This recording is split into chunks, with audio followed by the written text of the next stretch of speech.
कि प्यार में तोहरा पिटाई बनी घर से, कि प्यार में तोहरा पिटाई बनी घर से, नहीं के मिलत बाबूजी के घर से। प्यार में तोहरा पिटाई बनी घर से, नहीं के मिलत बाबूजी के घर से।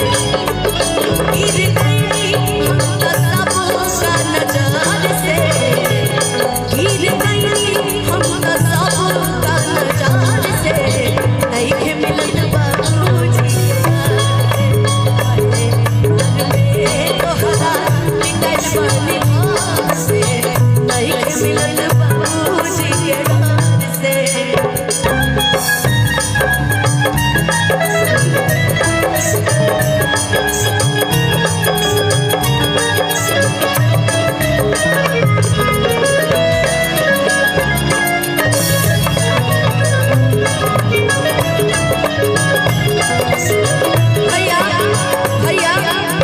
लेकिन अभी इस समय बड़ा ट्रेंडिंग गाना चल रहा है, बताए कौन सा?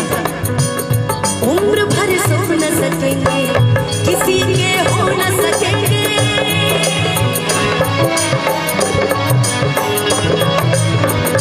उम्र भर सो न सकेंगे, किसी के हो न सकेंगे, अजनबी तुम बन जाओ, गैर हम हो न सकेंगे,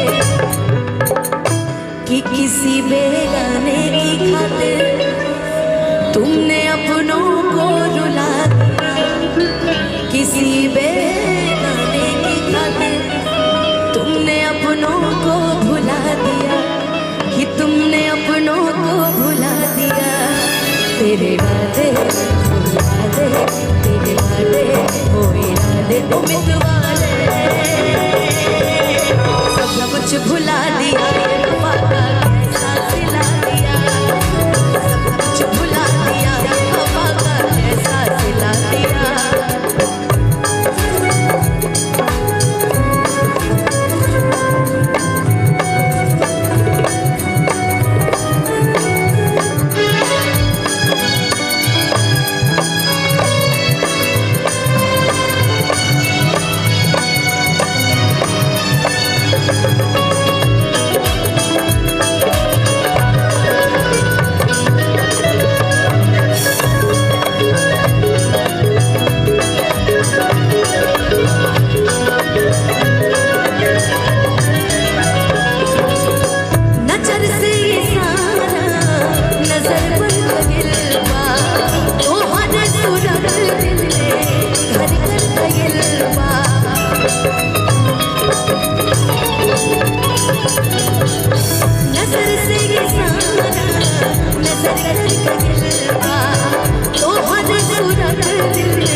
असर कर गगिलवा, कि हर एक दवा पे असर कर गगिलवा,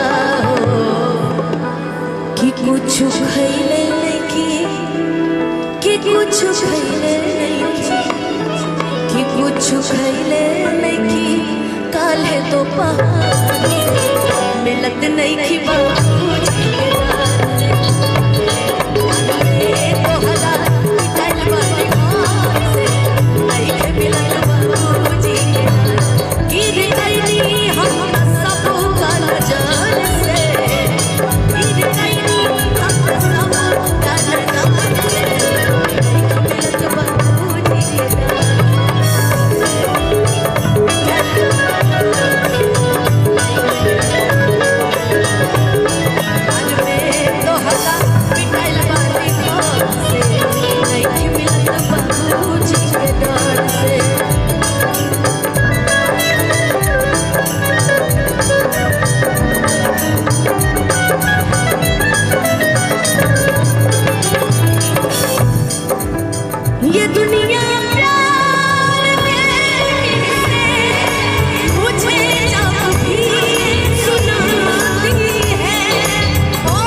गाना वो लड़की। एक मिनट चाचा, आपको भी लड़की याद आती है? अरे हरे, क्या तुमने कभी किसी से प्यार किया? कभी किसी को दिल दिया? इसने भी दिया, इसीलिए वो लड़की